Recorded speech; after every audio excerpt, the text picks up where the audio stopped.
સંતોની કોઈ દી પરીક્ષા ન કરવી, સંતોની કોઈ દી જાતિ પૂછવી નહીં, પુરુષની કોઈ દિવસ પૈસાનું પુરુષને પૂછવું નહીં તમે અત્યાર સુધીમાં કેટલા રૂપિયા ભેગા કર્યા. સંતોને જાતિ સાથે કોઈ લેવા દેવા નથી એટલે જાતિ ન પૂછવી. અને પુરુષને કોઈ દી એમ ન કહેવું કે અત્યાર સુધીમાં તારે રૂપિયા કેટલા ભેગા કર્યા, બેંકમાં કેટલા છે, રસીદ કેટલા છે, રોકડા કેટલા છે, ટોટલી રૂપિયા તમારી પાસે કેટલા, એમ કોઈ દી પુરુષને ન પૂછવું. અને સ્ત્રીને કોઈ દી ઉંમર ન પૂછવી કે તમે બેન કેટલા વર્ષના થયા. આ 3 વસ્તુ શાસ્ત્રમાં પૂછવાની ના પાડી છે. એનું વિઝન છે, એનું કારણ છે કે સ્ત્રીની ઉંમર ન પૂછાય એટલા માટે કે સ્ત્રી કોઈ દી પોતા માટે જીવતી જ નથી અને પોતાને ખબર નથી કે મારી ઉંમર કેવડી છે. એ જીવે છે પોતાની દીકરી માટે, એ જીવે છે પોતાના દીકરા માટે, એ જીવે છે પોતાના પતિ માટે, એ જીવે છે એના હાહુ હારા માટે. આ બધાની સેવા કરતાં કરતાં ક્યારે 100 વર્ષની થઈ જાય એને ખબર નથી. એટલે સ્ત્રીની કોઈ દી જાત ઉંમર ન પૂછવી, સંતની જાતિ ન પૂછવી, કારણ કે સંતને જાતિ સાથે કોઈ દેવા નથી. જાતું ને ભાતું ન હોય હરિકેરા દેશમાં. સંતની જાતિ ન પૂછવી, સંતને જાતિ સાથે કોઈ નિસ્બત નથી, સંતને આત્મા સાથે નિસ્બત છે. અને ત્રીજું, પુરુષને કોઈ દી એમ ન પૂછવું કે તમારી પાસે પૈસા કેટલા, કારણ કે પુરુષ પૈસા માટે જીવતો જ નથી. પુરુષ જેટલા રૂપિયા આવે છે ને એ બધા ઘરવાળીને દઈ દે છે, દીકરાને દઈ દે છે, દીકરીને દઈ દે છે. સાહેબ, આ પુરુષની જાત ઘરમાં ગઈઢા હોય, દાદા દાદી હોય ને તો એને ધીમેકથી બંડલ દાદાને દઈએ કે મારો દાદો વાપરવા નથી પણ રાજી થાય.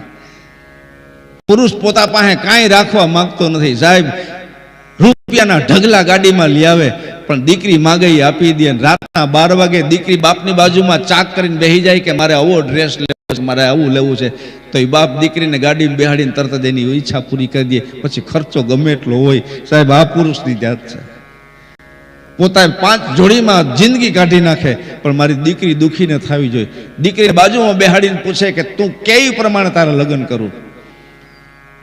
બાપ દીકરીની ચિંતા કરે ને દીકરી બાપની ચિંતા કરે. સાહેબ, આ દીકરી અને જગતમાં પ્રેમ તો અનેક પ્રકારના છે પણ અમુક પ્રેમ એવા છે કે એના માટે શ્રી કૃષ્ણ રડ્યા છે, એના માટે વસુદેવ રડ્યા છે, એના માટે દેવકી રડ્યા છે અને સાક્ષાત રામ રડ્યા છે.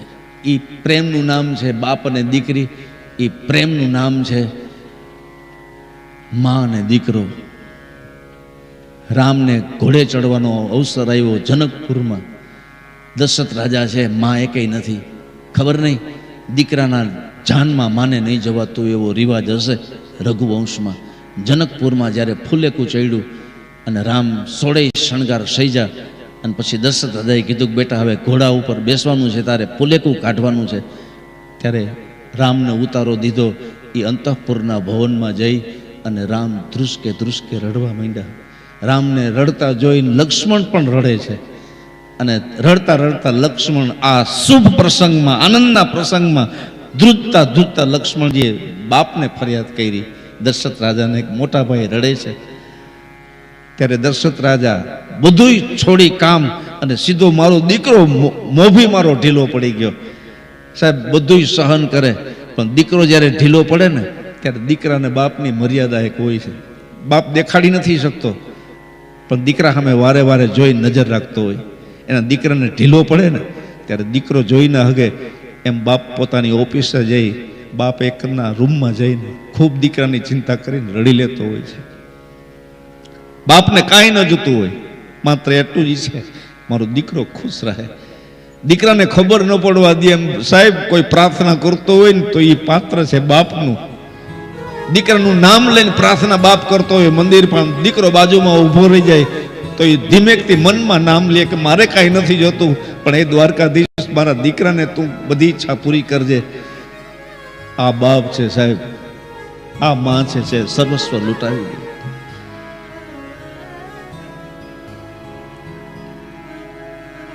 તો દશરથ રાજા દોડે છે અને દશરથ રાજા આવે છે. રામ પાસે આવીને એટલું કીધું કે આ તો સુકન છે, તારે આજે ફૂલેકું કાઢવાનું છે, એમાં તારે વરરાજા તરીકે બેસવાનું છે. આ રોવાના દિવસો છે. તને શું થયું? જુવાન દીકરાને જ્યારે બાપ બોલાવે, જુવાન દીકરો જ્યારે બાપને ભેટે ને સાહેબ, એ દ્રશ્ય છે ને એ હૃદય ધ્રુજાવે એવું હોય. ધ્રુજતો હાથ બાપનો વાહા ઉપર ફરતો હોય. ન દીકરો જાજી વાત કરી શકે બાપ સામે, ન બાપ દીકરા સામે જાજી વાત કરી શકે. અંદર અંદર બે લૂંટાતા હોય. દીકરો એમ કહે કે બધું મારા બાપને મળે, અને બાપ એમ કહે કે મારે કાંઈ ન જોઈએ, બધું તને મળે. તારા માટેથી તું સુખી થતો હોય તો દુઃખ હું બધું ભોગવી લઈશ. આ બાપનો પ્રેમ છે. આવો બાપ જેને મળ્યો હોય ને ઘરમાં હોય ને તો મોકો ચૂકી ન જતા. આવા બાપનો ખૂબ લાભ લેજો. ધંધામાં ઓતપ્રોત ન થતા બાપ પાસે હવાર સાંજ અડધી કલાક બેસજો અને એને પૂછજો કે પિતાજી તમે બરાબર છો ને, ઓલરાઈટ છો ને, તમારી કાંઈ ઈચ્છા છે? બાપ પાસે થોડી વાર બેસીને વાતું કરજો. પછી સ્વરૂપ છબીમાં જેથી મઢાઈ જાય ને તે દી અબજો રૂપિયા દેતા એ સ્વરૂપ પાછું ક્યારેય નહીં આવે, અને પછી મોડું થઈ જાય. પછી બાપની ખાલી યાદ રહે. બાપ પાસે થોડી વાર બેસો, મા પાસે થોડી વાર ખોળામાં માથું નાખી વિહામો ખાઈ લે. આ સાચી ધરતી આ આપણી માં છે. આપણી માં એ જ ધરતી માં છે. રામ ફુલેકા ઉપર ચડવાનો સમય આવ્યો ત્યારે રામ રડે છે, અને દશરથ રાજાએ કીધું કે શું જોઈએ તારે? તને કોઈ કાંઈ કહ્યું? આ જનકપુરમાં તારું કોઈ અપમાન કર્યું? હું સૂર્ય વંશી મહારાજ દશરથ, હું એને દંડિત કરું, હું એને સજા આપું? ત્યારે રામે કહ્યું કે પિતાજી કોઈને સજા નથી આપવી. કોણ છે રઘુવંશને કાંઈ કહી શકે એવું કોણ છે? તો બેટા તું કેમ રડે છે? ત્યારે ફરી રામનું હૃદય ભરાઈ આવ્યું. બાપના ખભા ઉપર માથું નાખી, સાહેબ માં મરી નથી ગઈ, માં જીવે છે. મરી ગઈ હોય તો વાત બહુ છેટી થઈ ગઈ. જીવે છે માં. અને રામ એવું બોલે છે બાપના ખભા ઉપર મસ્તક નાખીને કે પિતાજી આ લગ્ન શું કામના? આ ફુલેકું શું કામનું? આ જાહો જલાલી શું કામની? અને જનક મહારાજ આટલા લાડથી લગ્ન કરે, આ બધું શું કામનું? તો કે કેમ? તો કે આ લગ્નમાં મારી માં તો છે નહીં, અને માં નથી તો મને આ લગ્ન હાવ લુખા લાગે છે. સમજાય છે સાહેબ? આપણો દીકરો ભણતો હોય, યાદ રાખજો જેની માં મરી ગઈ હોય અને માને મર્યા પછી 1-2 વર્ષ થઈ ગઈ હોય, બાપ મરીને 1-2 વર્ષ થઈ ગઈ હોય, અને પછી જેની ઘરે પ્રસંગ આવે ને દીકરાના, ત્યારે એ ઘરના બધા માને બાપને યાદ કરીને પ્રસંગ લુખો થઈ જાય, પ્રસંગ રસહીન થઈ જાય. અને એ પછી માનો બાપનો ફોટોમાં ચાંદન કરી હાર પહેરાવી એનો આશીર્વાદ લે. મા બાપ વિનાના પ્રસંગો લુખા લાગે, હૃદયવાળા નથી લાગતા. અહીં માં મરી નથી ગઈ, અહીં માં જીવે છે. અને રામે દશરથ રાજાના ખભા ઉપર મસ્તક રાખીને એટલું કીધું કે પિતાજી આ પ્રસંગ હું કામનો? જેને મને જન્મ દીધો, જેને મને આવું રૂપ દીધું, હું સાક્ષાત ભગવાન છું, હું વિષ્ણુ છું, મેં અવતાર લીધો છે. આ બધું શું કામનું? કે મારી જન્મદાત્રી જ મારા સુખના પ્રસંગમાં ન હોય તો આ વિવાહનો અર્થ શું? આનો મતલબ શું? આનો અર્થ એ થયો, સીધો જાણવો હોય તો, કે સાક્ષાત ભગવાનને પણ જ્યારે પોતાની માં યાદ આવી ત્યારે ભગવાન પણ રડી પડ્યા. સાહેબ આપણે ભગવાનથી મોટા નથી.